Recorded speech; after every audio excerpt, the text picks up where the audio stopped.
Hello aspirants, welcome to NCG Competitive Institution. ನಾನು ನಿಮ್ಮ Sindhu. Welcomes to today's Hindu newspaper analysis.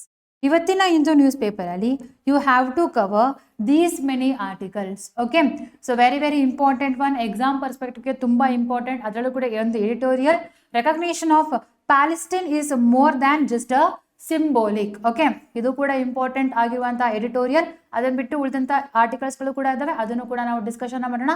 ಈ ವಿಡಿಯೋನ ಎಲ್ಲರೂ ಕೂಡ ಕೊನೆ ತನಕ ನೋಡಿ. ಸೊ ಕ್ಲಾಸ್ ಸ್ಟಾರ್ಟ್ ಮಾಡೋದಕ್ಕೂ ಮುಂಚೆ ನಿಮ್ಗೆಲ್ಲರಿಗೂ ಸಹ ಒಂದು ಅನೌನ್ಸ್ಮೆಂಟ್ ಇದೆ. ಅದೇನಪ್ಪಾ ಅಂತ ಹೇಳಿದ್ರೆ, ನಮ್ಮ NCG ಕಾಂಪಿಟೇಟಿವ್ ಇನ್ಸ್ಟಿಟ್ಯೂಷನ್ ಅಲ್ಲಿ ಎಕ್ಸ್ಕ್ಲೂಸಿವ್ ಆಗಿ ಹೊಸ ಬ್ಯಾಚ್ PSI ಮತ್ತೆ ESI ಗೆ ಸ್ಟಾರ್ಟ್ ಆಗ್ತಾ ಇದೆ. ಇದು 29th ಆಫ್ ಸೆಪ್ಟೆಂಬರ್ ಇಂದ ಸ್ಟಾರ್ಟ್ ಆಗ್ತಾ ಇದೆ ಬ್ಯಾಚ್. ನಿಮಗೆ ಮೇನ್ ಆಗಿ ಆಫ್ಲೈನ್, ಆನ್ಲೈನ್, ರೆಕಾರ್ಡೆಡ್ 3 ಕೂಡ ಸಿಗುತ್ತೆ. ಇಂಗ್ಲಿಷ್, ಕನ್ನಡ 2 ಲ್ಯಾಂಗ್ವೇಜ್ ಅಲ್ಲಿ ಕೂಡ ಇದು ಅವೈಲಬಲ್ ಇದೆ.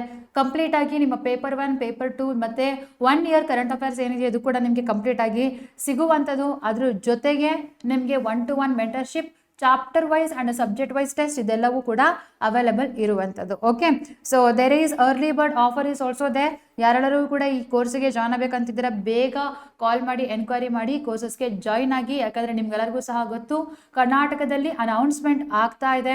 650+ PSI ಮತ್ತು ESI ನೋಟಿಫಿಕೇಶನ್ ಆಗ್ತಾ ಇದೆ. ಸೊ ಅಪ್ಲಿಕೇಶನ್ ಕೂಡ ಇನ್ನೇನೋ ಕಾಲ್ಫಾರ್ಮ್ ಮಾಡ್ತಾರೆ. So very important. ಯಾರೆಲ್ಲರೂ ಕೂಡ PSI ESI ನೋಡ್ತಾ ಇದ್ದೀರಾ, ನೀವು ಈ ಕೋರ್ಸ್ನ ತಗೋಬಹುದು. ಹಾಗೇನೆ ಟೆಸ್ಟ್ ಸೀರೀಸ್ ಕೂಡ ಅವೈಲಬಲ್ ಇದೆ. PSI ESI ಗೆ ಎಕ್ಸ್ಕ್ಲೂಸಿವ್ ಆಗಿ 33 ಟೆಸ್ಟ್ಗಳಿದೆ. ಇದರಲ್ಲಿ ಪೇಪರ್ 1, ಪೇಪರ್ 2, ಪೇಪರ್ 3 ದೆನ್ ಒಂದು ಡೆಮೋ ಟೆಸ್ಟ್ ಕೂಡ ಇದೆ ನಿಮಗೆ. ಇದನ್ನು ಕೂಡ ನೀವು ನೋಡಬಹುದು. ಅದ್ರ ಜೊತೆಗೆ ಈವನ್ ಕೋರ್ಸಸ್ ಕೂಡ, ಈ ಟೆಸ್ಟ್ಗಳಿದೆ ಅದು ಕೂಡ ಅಫೋರ್ಡಬಲ್ ಪ್ರೈಸಲ್ಲಿ ಇದೆ. ಇದನ್ನು ಕೂಡ ನೀವು ತಗೋಬಹುದು. ಓಕೆ, ಸೊ ನಮ್ಮ NCG ಲರ್ನಿಂಗ್ ಆ್ಯಪ್ ಅಂತಲೂ ಕೂಡ ಪ್ಲೇ ಸ್ಟೋರಲ್ಲಿ ಆ್ಯಪ್ ಇದೆ. ಅದನ್ನು ಕೂಡ ಡೌನ್ಲೋಡ್ ಮಾಡಿ ನೀವು ಅಲ್ಲೂ ಕೂಡ demo class, demo test series ತಗೋಬಹುದು, ಅಥವಾ ಕೋರ್ಸಸ್ನ ಅಲ್ಲೂ ಕೂಡ ಪರ್ಚೇಸ್ ಮಾಡ್ಬೋದು. ಒಂದ್ಸರಿ ಆ್ಯಪ್ನು ಡೌನ್ಲೋಡ್ ಮಾಡಿ ಹೇಗಿದೆ ಎತ್ತ ಅಂತ ನೋಡಿ. ಓಕೆ, ಸೊ ಯಾರಿಗೆಲ್ಲರೂ ಕೂಡ ಆಫ್ಲೈನ್ ಬರೋಕ್ಕಾಗಲ್ವೋ ಅವರು, ಯಾರೆಲ್ಲರೂ ಕೂಡ ಆಫ್ಲೈನ್ ಬರೋಕ್ಕಾಗುತ್ತೋ ಒಂದ್ಸರಿ ಬಂದು ವಿಸಿಟ್ನ ಮಾಡಿ. ಸೊ ಕೌನ್ಸಿಲಿಂಗ್ನ ತಗೊಳ್ಳಿ, ದೆನ್ ಕೋರ್ಸಸ್ಗೆ ಜಾಯ್ನ್ ಆಗಿ ನಿಮ್ಮ ಪ್ರಿಪರೇಷನ್ನ ಚೆನ್ನಾಗಿ ಮಾಡಿ. Okay, so will start our class. The first one, so first news ಪೇಪರಲ್ಲಿ ನಿಮಗೆ ಸಿಗುವಂಥದ್ದು ಇಟ್ಸ್ ಲೈಕ್ ಸ್ಟೇಟ್ ನ್ಯೂಸ್ ಅಂತನಾದ್ರೂ ತಗೊಳ್ಳಿ, ಅಥವಾ ಸೆಂಟ್ರಲ್ ಗೌರ್ಮೆಂಟ್ ನ್ಯೂಸ್ ಅಂತನಾದ್ರೂ ತಗೊಳ್ಳಿ. That is NIMHANS launches Ayushman. Okay, what is this one, what is this scheme ಅನ್ನೋದು ನಿಮಗೆ ಗೊತ್ತಿರಬೇಕು. So NIMHANS AYUSH, so ಇಲ್ಲಿ ಇಬ್ರು ಕೊಲಾಬ್ರೇಷನ್ ಆಗ್ತಿದ್ದಾರೆ. ಒಂದು NIMHANS and another one is the AYUSH ministry. ಇವರಿಬ್ರು ಕೂಡ ಕೊಲಾಬ್ರೇಟ್ ಆಗಿ ಒಂದು ಇನಿಷಿಯೇಟಿವ್ ಎಲ್ಲ ಲಾಂಚ್ ಮಾಡ್ತಾ ಇರೋದು. What is that? Ayushman. Okay, so NIMHANS full form ಏನು ನಿಮ್ಗೆಲ್ಲರಿಗೂ ಸಹ ಗೊತ್ತು. National institute of mental health and neuroscience. ಇದರ ಶಾರ್ಟ್ ಫಾರ್ಮ್ ಅಲ್ಲಿ ನಾವು ನಿಮಾನ್ಸ್ ಅಂತ ಕರಿತೀವಿ. It is collaborating with the ministry of AYUSH.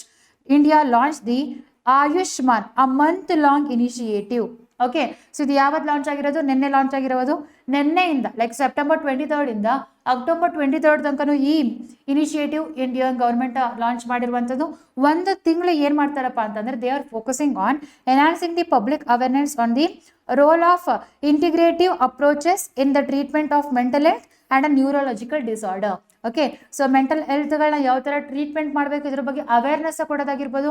ಮತ್ತು ಮೆಂಟಲ್ ಹೆಲ್ತ್ ಅಂದರೆ ಹೇಗೆ, ಯಾವ ಥರ ಇರುತ್ತೆ, ಅಲ್ಲಿ ಏನೇನೆಲ್ಲ ಪ್ರಿಕಾಷನ್ಸ್ ತಗೋಬೇಕು, ಏನೇನೆಲ್ಲ ಕ್ಯೂರೇಟಿವ್ ಮೆಜರ್ಸ್ ತಗೋಬೇಕು ಅದ್ರ ಬಗ್ಗೆ, ಮತ್ತು ನ್ಯೂರೋಲಾಜಿಕಲ್ ಡಿಸಾರ್ಡರ್ ಬಗ್ಗೆ ಅವ್ರು ಏನು ಮಾಡ್ತಾರಪ್ಪ ಅಂದರೆ ಅವೇರ್ನೆಸ್ ಕ್ರಿಯೇಟ್ ಮಾಡ್ತಾರೆ under this mission. What is this mission? Ayushman. Okay, so very important one. Year the Ayushman will feature a series of public engagement activities which is including open day at the Department of Integrative Medicine, webinars, expert podcast, panel discussion, awareness programs in a community spaces such as apartment complexes and old age homes. Okay, so this is the main how the program runs through the Ayush and the Nimans. Okay, then so this is exhibition showcasing integrative medicine practices. So this integrative medicine practices ali how the both the Western medicine and our Indian medicine, especially the Ayurveda, helps to cure the mental health and the neurological disorder ಅನ್ನೋದ್ರ ಬಗ್ಗೆ ಇಲ್ಲಿ discussion ನ ಮಾಡ್ತಾರೆ. That is why it is very important. Okay, so ನಿನ್ನೆ ನಾವು ನೋಡೋದಿದ್ರೆ, so AYUSH world AYUSH ಡೇನು ಕೂಡ celebrate ಮಾಡಿದ್ದೀವಿ ನಿನ್ನೆ, 10th ಎಡಿಷನ್. ದೆನ್ ಅದ್ರ ಜೊತೆಗೆ ಇಲ್ಲೊಂದು ಪ್ರೋಗ್ರಾಮ್ನ ಕೂಡ ಲಾಂಚ್ ಮಾಡಿದ್ದಾರೆ. ನಿಮಾನ್ಸ್ ರೀಸೆಂಟಾಗಿ 2 ಹೊಸ ಸ್ಕೀಮ್ಸ್ಗಳ ಲಾಂಚ್ ಮಾಡಿದೆ. ಓಕೆ, ಅದೆಲ್ಲದ್ರ ಬಗ್ಗೆಯೂ ಕೂಡ ನಿಮಗೆ ಅಪ್ಡೇಟ್ ಇರಬೇಕು. ಇದು ಸಿಕ್ಕಾಪಟ್ಟೆ ನ್ಯೂಸಲ್ಲಿ ಇರೋದ್ರಿಂದ ಸೊ ಯಾವುದಾದ್ರೂ ಒಂದ್ರ ಮೇಲೆ ನಿಮಗೆ ಕ್ವಶನ್ನ ಕೇಳ್ತಾರೆ. Okay, so very important. So that is for the first one. And a second one will go to the editorial. Editorial ಬಂದಾಗ recognition of Palestine is more than just a symbolic. Palestine and Israel issue ಪ್ರತಿ ತಿಂಗಳು ಕೂಡ ಒಂದಲ್ಲ ಒಂದ್ಸರಿ ನ್ಯೂಸಲ್ಲಿ ಇದ್ದೇ ಇರುತ್ತೆ. But ಇತ್ತೀಚೆಗೆ ನಾವು ನೋಡೋದಿದ್ರೆ ದಿನಾ ನ್ಯೂಸಲ್ಲಿ ಇರೋದನ್ನ ನೋಡ್ತಾ ಇದ್ದೀವಿ. So Israeli people are attacking on the Palestine people, ಅಥವಾ ಇಸ್ರೇಲ್ ಅವರು ಏನ್ ಮಾಡ್ತಿದ್ದಾರೆ, ಹಮಾಸ್ ಮೇಲೆ ಏನ್ ಮಾಡ್ತಿದಾರಪ್ಪ ಅಂತಂದ್ರೆ ಅಟ್ಯಾಕ್ ಮಾಡ್ತಾ ಇದ್ದಾರೆ, ಗಾಜಾ ಸ್ಟ್ರಿಪ್ ಮೇಲೆ ಅಟ್ಯಾಕ್ ನ ಮಾಡ್ತಾ ಇದ್ದಾರೆ. ದೆನ್ ಯಾರ್ಯಾರು ಕೂಡ ವೆಸ್ಟ್ ಬ್ಯಾಂಕ್ ಅಲ್ಲಿ ಸೆಟಲ್ ಆಗಿದ್ದಾರೋ ಅವ್ರ ಮೇಲೆ ಅಟ್ಯಾಕ್ ನ ಮಾಡ್ತಾ ಇದ್ದಾರೆ. So all these things for one or another reason this Palestine is there in a news. But ಇವಾಗ ರೀಸೆಂಟ್ ಆಗಿ ಕೆಲವೊಂದು ದೇಶಗಳು ಈ ಪ್ಯಾಲೆಸ್ಟೈನ್ ಅನ್ನುವಂಥ ಒಂದು ಕಂಟ್ರಿ, ಒಂದು ದೇಶ ಅಂತ ಹೇಳಿ ರೆಕಗ್ನೈಸ್ ಮಾಡ್ತಾ ಇದ್ದಾರೆ. ಯಾರೆಲ್ಲ ಮಾಡ್ತಾ ಇದ್ದಾರೆ, ದೆನ್ ಇದರಿಂದ ಏನೆಲ್ಲ ಇಂಪ್ಲಿಕೇಶನ್ ಆಗುತ್ತೆ, ಇದ್ರ ಕಂಪ್ಲೀಟ್ ಡೀಟೇಲ್ಸ್ ನಾವು ಓದೋಣ. ಅದಕ್ಕೂ ಮುಂಚೆ ಇದು ಹಿಸ್ಟ್ರಿನ ತಿಳ್ಕೊಳ್ಳೋಣ ಮತ್ತೆ ಜಿಯೋಗ್ರಫಿನ ತಿಳ್ಕೊಳ್ಳೋಣ, ಎಲ್ಲಿ ಇದೆ ಏನ್ ಕತೆ ಅನ್ನೋದನ್ನ ತಿಳ್ಕೊಳ್ಳೋಣ. ಸೊ ಪ್ಯಾಲೆಸ್ಟೈನ್ ಅನ್ನುವಂಥದ್ದು ಎಲ್ಲಿರುವಂಥದ್ದು, ಇಸ್ರೇಲ್ ಒಳಗಡೆ ಇರುವಂತಹ ಒಂದು ಜಾಗ. ಓಕೆ, ಸೊ ಇಸ್ರೇಲ್ ಅಂತ ಬಂದಾಗ you should know also the Israel ಯಾವ ಯಾವ ದೇಶಗಳ ಜೊತೆ ಕಂಟ್ರೀಸ್ನ ಬಾರ್ಡರ್ನ ಶೇರ್ ಮಾಡ್ತಾ ಇದೆ ಅಂತ ಬಂದಾಗ, ಒಂದು ಲೆಬನಾನ್ ಜೊತೆಗೆ, ಸಿರಿಯಾ ಜೊತೆಗೆ, ಜಾರ್ಡನ್ ಜೊತೆಗೆ ಮತ್ತೆ ಈಜಿಪ್ಟ್ ಜೊತೆಗೆ ಇದು ಬಾರ್ಡರ್ನ ಶೇರ್ ಮಾಡ್ತಾ ಇದೆ. ಅದರಲ್ಲೂ ಕೂಡ ಈ ವೆಸ್ಟ್ ಬ್ಯಾಂಕ್ ಅಥವಾ ಪ್ಯಾಲೆಸ್ಟೈನ್ ಮೇಲೆ ಏನ್ ಅಟ್ಯಾಕ್ ಆಯಿತು ಅವಾಗೆಲ್ಲರೂ ಕೂಡ ಜನಗಳು ಬಂದು ಎಲ್ಲಿ ಸೆಟಲ್ ಆಗ್ತಿದ್ದಾರೆ, ಗಾಜಾ ಸ್ಟ್ರಿಪ್ ಅಲ್ಲಿ ಬಂದು ಸೆಟಲ್ ಆಗ್ತಾ ಇದ್ದಾರೆ. So this Gaza Strip is between the Egypt and the Israel. ನಾವಿಲ್ಲಿ ಇನ್ನೊಂದು ನೆನಪಿಟ್ಕೋಬೇಕು ನೀವು. ಸೊ ಇಲ್ಲಿ ಇಸ್ರೇಲ್ ಅಲ್ಲಿ ಒಂದು ಸಿ ಕೂಡ ಇದೆ, that is the dead C. Dead Sea is between the Israel and the Jordan. ಇದು ಕೂಡ ಇಂಪಾರ್ಟೆಂಟ್ ಕ್ವಶನ್, ನಿಮ್ಮ ಎಕ್ಸಾಮ್ ಅಲ್ಲಿ ಕೇಳಬಹುದು, ನೆನ್ಪಿಟ್ಕೊಳ್ಳಿ. ಅಂಡ್ ಇಸ್ರೇಲ್ ಏನ್ ಮಾಡ್ತಿದೆಪ್ಪ ಅಂದ್ರೆ ಮೆಡಿಟೇರಿಯನ್ ಸಿ ಜೊತೆಗೆ ಕೋಸ್ಟಲ್ ನ ಶೇರ್ ಮಾಡ್ತಾ ಇದೆ. And whatever the recognising about the Palestine, ಈ ಪ್ಲೇಸ್ ಏನಿದೆಯೋ ಇದನ್ನ ಏನಾದ್ರು ಕಂಪ್ಲೀಟ್ ಕಂಟ್ರಿ ವುಡ್ ಸಿಕ್ಕಿದ್ರೆ ಅವಾಗ Dead Sea is between the Israel, Palestine and the Jordan. Okay, so whatever however they will asking a question, ಅದು ಕೂಡ ನಿಮಗೆ ಗೊತ್ತಿರಬೇಕು. ಸ್ಟಿಲ್ ನಾವು ಕಂಪ್ಲೀಟ್ ಕಂಟ್ರಿ ಆಗಿ ಪ್ಯಾಲೆಸ್ಟೈನ್ ರೆಕಗ್ನೈಸ್ ಮಾಡಿಲ್ಲ, ಮಾಡ್ತಾ ಇದ್ದಾರೆ. Almost 80% of the state recognise Palestine as a nation. Okay, so ಯಾರ್ಯಾರು ಏನೇನಂತ ನೋಡೋಣ. Now we will study about the history. What is this conflict, what are all the core issues V are seeing it in the Palestine issue. Okay, first one, both Jews and Palestine claims the same land. So main ಆಗಿ ಈ Jerusalem ಏನ್ place ಇದೆಯೋ, okay, so ಈ West Bank ಅಲ್ಲಿ ಇರುವಂತಹ Jerusalem place ನ ಇದನ್ನ ಇಬ್ರು ಕೂಡ ಕ್ಲೈಮ್ ಮಾಡ್ತಿದ್ದಾರೆ. ಒಂದು Jews, okay, then also one more is Palestines. So Jews ಗಳಿದ್ದಾರೆ ಮೇನ್ ಆಗಿ ಇಸ್ರೇಲ್ ಅಲ್ಲಿ ಇರುವಂತದ್ದು, ಅವರು ಕೂಡ ಮಾಡ್ತಿದ್ದಾರೆ. And Palestine people also saying that so it is our land ಅಂತ ಹೇಳಿ. Okay, so it is a conflict between the mainly the Jews and the Muslims. Okay, so remember this one also. ಇಬ್ರು ಕೂಡ same land ನ ಅಲ್ಲಿ claim ಮಾಡ್ತಿರೋದ್ರಿಂದ ಅಲ್ಲಿ ನಾವೇನ್ ನೋಡ್ತಿದ್ದೀವಪ್ಪ ಅಂತಂದ್ರೆ we are seeing the conflict between those two, ಯಾರ್ದು ಕೊಡ್ಬೇಕು ಯಾರು ಕೊಡಬಾರ್ದು ಅನ್ನುವಂಥದ್ದು.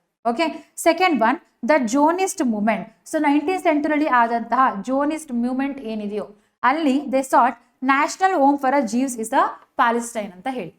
So that is why the Jews are saying that Palestine complete ಆಗಿ ಏನಿದೆಯೋ ಅದು ಅವ್ರಿಗೆ ಕೊಡಬೇಕು ಅಂತ ಅವ್ರು ಏನ್ ಮಾಡ್ತಿದ್ದಾರೆ, ಫುಲ್ ಪ್ರೊಟೆಸ್ಟ್ಗಳನ್ನ ಮಾಡ್ತಾ ಇದ್ದಾರೆ. Next after that Palestine in nationalism ಅಲ್ಲಿ ಬಂದಾಗ, so Palestine so it sought the independence and self determination from the Arabs native to the land. But still ಅವ್ರಿಗೆ ಏನ್ ಸಿಕ್ಕಿಲ್ಲಪ್ಪ ಅಂದ್ರೆ ಕಂಪ್ಲೀಟ್ ಇಂಡಿಪೆಂಡೆನ್ಸ್ ಸಿಕ್ಕಿಲ್ಲ. There are certain events are happened like regarding recognizing the two states of both the Israel and Palestine. ಯಾವ್ದು ಅಂತ ನಾವು ನೋಡೋಣ ಬನ್ನಿ. ಫಸ್ಟ್ ಒನ್ 1970 ಅಲ್ಲಿ ಆದಂತಹ ಬಾಲ್ಫೋರ್ ಡಿಕ್ಲರೇಷನ್.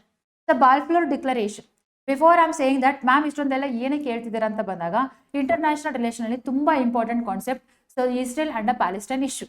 ಓಕೆ, ಸೊ ಸಿಕ್ಕಾಪಟ್ಟೆ ನ್ಯೂಸ್ ಅಲ್ಲಿ ಇದೆ ಅಂಡ್ ಎಷ್ಟೊಂದು ಜನಕ್ಕೆ ಇದನ್ನ ಇಂಟರ್ನ್ಯಾಷನಲ್ ರಿಲೇಷನ್ ಅಲ್ಲಿ ಕವರ್ ಆಗಿರಲ್ಲ. Okay, I am covering everything, both the background and what is the current issue. Please listen to me carefully, don't neglect this topic, it is also very very important for your exam. Okay, so 1970 ಏನಾಯ್ತು, the Balfour declaration ಆಯ್ತು. ಇಲ್ಲಿ British ಅವರು ಯಾರು support ಮಾಡಿದ್ರಪ್ಪ ಅಂತಂದ್ರೆ Jews national home, that is Palestine ಅವರಿಗೆ ಏನ್ ಮಾಡಿದ್ರಪ್ಪ ಅಂದ್ರೆ support ನ ಮಾಡೋದು. ದೆನ್ ಆಫ್ಟರ್ ದಟ್ 1947 ಅಲ್ಲಿ UN ಪಾರ್ಟಿಷನ್ ಪ್ಲಾನ್ ನ ಮಾಡುತ್ತೆ. ಎರಡು ಸ್ಟೇಟ್ ನ ಇದು ರೆಕಗ್ನೈಸ್ ಮಾಡುತ್ತೆ. One is for Israel, one Israel, another one is the Palestine. So Israel ಯಾರಿಗೆ, ಪ್ಯಾಲೆಸ್ಟೈನ್ ಯಾರಿಗೆ? ಓಕೆ, ಸೊ ಇಸ್ರೇಲ್ ಬಂದು ಯಾರಿಗೆ, ಮೇನ್ ಆಗಿ ಜೀವಿಸ್ ಅವ್ರಿಗೆ. ದೆನ್ ಅರಬ್ ಬಂದು ಯಾರಿಗೆ, ಪ್ಯಾಲೆಸ್ಟೈನ್ ಅವರಿಗೆ. ಬಟ್ ಇದನ್ನ ಏನಾಗುತ್ತಪ್ಪ ಅಂತಂದ್ರೆ ಅರಬ್ಸ್ ಅವರು ರಿಜೆಕ್ಟ್ ಮಾಡ್ತಾರೆ. ಇದರಿಂದ ಏನಾಗುತ್ತಪ್ಪ ಅಂದ್ರೆ ಕಾನ್ಫ್ಲಿಕ್ಟ್ ಆಗುತ್ತೆ, ಕಂಪ್ಲೀಟ್ ಆಗಿ ಅವರಿಗೆ ಬೇಕು ಅಂತ ಹೇಳ್ತಾರೆ. ನೆಕ್ಸ್ಟ್ ಆಫ್ಟರ್ ದಟ್ 1948 ಅಲ್ಲಿ ಕ್ರಿಯೇಷನ್ ಆಫ್ ಇಸ್ರೇಲ್ ಆಗುತ್ತೆ. Then in this creation of Israel ಅಲ್ಲಿ they declared the state of Israel, declared the Arab states invaded. Okay, so ಅವ್ರು ಡಿಕ್ಲೇರ್ ಮಾಡ್ತಾರೆ, ಅರಬ್ ಸ್ಟೇಟ್ ಏನಾಗುತ್ತಪ್ಪ ಅಂದ್ರೆ ಅಲ್ಲಿ ಇನ್ವೇಡ್ ಮಾಡಿ. ದೆನ್ ಪ್ಯಾಲೆಸ್ಟೈನ್ ಏನಾಗುತ್ತಪ್ಪ ಅಂದ್ರೆ again they will displace. Okay, so it is known as the Nakaba or the catastrophe in the Arab language. Remember this one. And 1967 ಅಲ್ಲಿ 6-day war ಆಗುತ್ತೆ. So where the Israel captured the West Bank, Gaza, East Jerusalem from the Palestinians. ಅವಾಗ ಏನಾಗುತ್ತಪ್ಪ ಅಂದರೆ ಇವಾಗ ನಾವು ಏನು ನೋಡ್ತಾ ಇದ್ದೀವೋ ಈ ದೇಶ, okay, so this West Bank and Gaza main ಆಗಿ ಯಾರಿದಾರಪ್ಪ ಅಂದರೆ ಪ್ಯಾಲೆಸ್ಟೈನ್ಸ್ಗಳಿದ್ದಾರೆ. ಇನ್ನು ಉಳಿದಂಥದ್ದೆಲ್ಲನೂ ಕೂಡ ಯಾರು ಆಕ್ಯುಪೈ ಮಾಡ್ತಾರೆ? This Israeli people they will occupy it. Okay, so next after that ಏನಾಯಿತು ಅಂತ ನೋಡೋಣ. This is intensified and territorial sovereignty in conflict ಸಿಕ್ಕಾಪಟ್ಟೆ ಜಾಸ್ತಿ ಆಗೋದಕ್ಕೆ ಸ್ಟಾರ್ಟ್ ಆಗುತ್ತೆ ಯಾವಾಗಿಂದ 1960. And after that 1988 ಅಲ್ಲಿ Palestine declared as the statehood by the Palestine league organisation in Algiers. But ಇದನ್ನ ರೆಕಗ್ನೈಸ್ ಮಾಡೋದು ಚಾಲೆಂಜಸ್ ಆಗಿರುವಂಥದ್ದು. 1993 ಅಲ್ಲಿ ಏನಾಗುತ್ತಪ್ಪ ಅಂದರೆ ಒಸೋಲೋ ಅಕಾರ್ಡ್ ಆಗುತ್ತೆ. ಈ ಒಸೋಲೋ ಅಕಾರ್ಡ್ನ ನಾವೇನಂತನೂ ಕೂಡ ಕರಿತೀವಪ್ಪ ಅಂತಂದ್ರೆ ದ 2 ಸ್ಟೇಟ್ ಸೊಲ್ಯೂಷನ್ ಅಂತ ಕರಿತೀವಿ. ಬಟ್ ಇಲ್ಲೂ ಕೂಡ ಏನಾಗುತ್ತಪ್ಪ ಅಂದ್ರೆ ಪ್ಯಾಲೆಸ್ಟೈನ್ ಅಥಾರಿಟೀಸ್ನ ಡೆವಲಪ್ಮೆಂಟ್ ಮಾಡ್ತಾರೆ, which is helping to control the Palestine area, but it has the limited autonomy. Then after that 2012 ಅಲ್ಲಿ UNGA United Nation General Assembly ಏನು ಮಾಡುತ್ತಪ್ಪ ಅಂತಂದ್ರೆ it will grants the non member observer status to a Palestine. Okay, not a member state, it's as a non member observer state ಅಂತ ಒಂದು ಸ್ಟೇಟಸ್ನ ಕೊಡುತ್ತೆ. And as if ನಾವು ಇವಾಗ 2025 ತಗೊಂಡೆ almost 157 UN member states are recognising the Palestine. Okay, next ಅದಾದ್ಮೇಲೆ ನೋಡೋದಿದ್ರೆ ಇವಾಗ ಯಾವ ಯಾವ ಸ್ಟೇಟ್ಗಳು ರೆಕಗ್ನೈಸ್ ಮಾಡ್ತಾ ಇದೆ ಅಂತ ನೋಡೋಣ. ಒಂದು 2024 ಅಲ್ಲಿ ಬಂದಾಗ Spain, Ireland, Norway, Slovenia, Caribbean nations like Jamaica, Barbados, Trinidad and Tobago ಇವರೆಲ್ಲರೂ ಕೂಡ ರೆಕಗ್ನೈಸ್ ಮಾಡಿದ್ರು ಪ್ಯಾಲೆಸ್ಟೈನ್ನ. ಅಂಡ್ ಇವಾಗ ಇದು ಏನಕ್ಕೆ ಇವಾಗ ನ್ಯೂಸ್ ಅಲ್ಲಿ ಇದೆ ಅಂತ ಬಂದಾಗ ಇವಾಗ ಸೊ ಯಾರೆಲ್ಲ ರೆಕಗ್ನೈಸ್ ಮಾಡಿದ್ದಾರೆ? UK, Canada, Australia, Portugal, France, Luxembourg, Malta, Monaco, Belgium, Andorra, San Marino ಇದೆಲ್ಲವೂ ಕೂಡ UN ಜನರಲ್ ಅಸೆಂಬ್ಲಿಲಿ ದ ಪ್ಯಾಲೆಸ್ಟೈನ್ ಅನ್ನು ಅವರು ಏನಂತ ರೆಕಗ್ನೈಸ್ ಮಾಡ್ತಿದ್ದಾರಪ್ಪ ಅಂತಂದ್ರೆ ಇನ್ನೊಂದು ಸ್ಟೇಟ್ ಆಗಿ ರೆಕಗ್ನೈಸ್ ಮಾಡ್ತಾ ಇದ್ದಾರೆ. ಸೊ ನಾವು out of 193 UN member state, so 157 they are recognizing Palestine as a state. Almost 81% of the people they are recognizing it. Okay, so but still what are all the core issues are there? ಇನ್ನ ಏನೇನು core ಇಶ್ಯೂಸ್ಗಳನ್ನ ನಾವು ನೋಡ್ತಾ ಇದೀವಪ್ಪ ಅಂದ್ರೆ between the Palestine and the Israel ಅಲ್ಲಿ ಬಂದಾಗ ಒಂದು borders and the territory issue. Okay, Jerusalem ಯಾರು ಸೇರಬೇಕು, ವೆಸ್ಟ್ ಬ್ಯಾಂಕ್ ಯಾರು ಸೇರಬೇಕು, ಗಾಜಾ ಯಾರು ಸೇರಬೇಕು, ಇನ್ನ ಈ ಕಾನ್ಫ್ಲಿಕ್ಟ್ ನಡೀತಾನೆ ಇದೆ. Then after that, so Israel is continue to build the settlements in the West Bank, altering the demography and the geography of that place. Okay, so this is what Israel is doing since 1967. Okay, so ಅಲ್ಲಿ ಏನು ಮಾಡ್ತಿದ್ದಪ್ಪ ಅಂದ್ರೆ ವಾಲ್ಸ್ಗಳನ್ನ ಕಟ್ಕೊಂಡು ಜಾಗನೂ ಕೂಡ divide ಮಾಡ್ತಿದ್ದೆ, ಜನಗಳು ಕೂಡ ಏನಾಗ್ತಾರಪ್ಪ ಅಂದ್ರೆ ಆ ಕಡೆ ಈ ಕಡೆಗೆ ಹೋಗ್ತಾ ಇದ್ದಾರೆ, ಅಲ್ಲಿಯ ಡೆಮೋಗ್ರಫಿನೂ ಕೂಡ ಡಿವೈಡ್ ಆಗ್ತಾ ಇದೆ. ನೆಕ್ಸ್ಟ್ ಆಫ್ಟರ್ ದಟ್ ಒಂದು ದ ಜೆರೂಸಲಂ ಇಶ್ಯೂ. ಒಬ್ರು ಕ್ಲೈಮ್ ಮಾಡ್ತಿದ್ದಾರೆ which is belong to Arabs, ಇನ್ನೊಬ್ರು ಕ್ಲೈಮ್ ಮಾಡ್ತಿದ್ದಾರೆ it is belong to a Jews. So ಈ ಕ್ಯಾಪಿಟಲ್ ಇಶ್ಯೂ ಏನಿದೆಯೋ ಜೆರೂಸಲಂ ಯಾರು ಸೇರಬೇಕು, that is the biggest issue actually. Then after that settlement issue. Israeli settlements in the West Banks are considered as illegal under the international law. ಯಾಕೆ? Because that land is belongs to home, that land is belongs to the Arabs. Okay, but ಇವ್ರು ಏನು ಮಾಡ್ತಿದ್ದಾರೆ ಇಲ್ಲಿ illegal ಆಗಿ control ಮಾಡ್ತಿದ್ದಾರೆ, ಅದಕ್ಕೋಸ್ಕರ it is consider as a illegal under the international law. So almost over 7 lakh Israelis are now in this settlement. It is against the international law. ಬರೀ ಇದಿಷ್ಟೇನಾ? ಅಲ್ಲ. Then ಇನ್ನ ಏನಪ್ಪಾ ಅಂದ್ರೆ ಸೆಕ್ಯೂರಿಟಿ ಆ್ಯಂಡ್ ವೈಲೆನ್ಸ್ ಇಶ್ಯೂನ ಕೂಡ ನೋಡ್ತೀವಿ. Main ಆಗಿ the Hamas ಅಟ್ಯಾಕ್ಸ್ಗಳಾಗಿರ್ಬೋದು, rocket ಅಟ್ಯಾಕ್ಸ್ಗಳಾಗಿರ್ಬೋದು, terrorism ಆಗಿರ್ಬೋದು, cyber attack ಆಗಿರ್ಬೋದು, ಇದೆಲ್ಲವೂ ಕೂಡ highest in the Palestine area. Okay, then after that, so because of this the Palestinian people they are facing the military occupation, checkpoints, airstrikes, restrictions on the movement, etc. Then aduvaldane the right to return whatever the Palestine refugees are there in the different nations. ಯಾವಾಗ ಒಟಮನ್ ಅವರು ಅವ್ರ ಮೇಲೆ attack ಮಾಡಿದ್ರು, ಅವ್ರು ಬೇರೆ ಬೇರೆ ದೇಶದಲ್ಲಿ ಏನು ಸೆಟಲ್ ಆಗಿದ್ದಾರೋ ಅವ್ರು ಇನ್ನೂ ಅವ್ರ ದೇಶಕ್ಕೆ ವಾಪಸ್ ಬರೋಕ್ಕಾಗಿಲ್ಲ. We are seeing the refugee issue. Almost 5 million Palestinians are refugees are there in the worldwide. Okay, next even Israel is rejecting these people, recognition of these people, everything is Israel is rejecting. And next issue is the Gaza Strip. Gaza Strip ಅಲ್ಲಿ ನಾವು ನೋಡ್ತಾ ಇದ್ರೆ Gaza strip ನ main ಆಗಿ ಯಾರು control ಮಾಡ್ತಿದಾರಪ್ಪ ಅಂತಂದ್ರೆ that is the Hamas group. Okay, they are the rebel groups of the Arabs.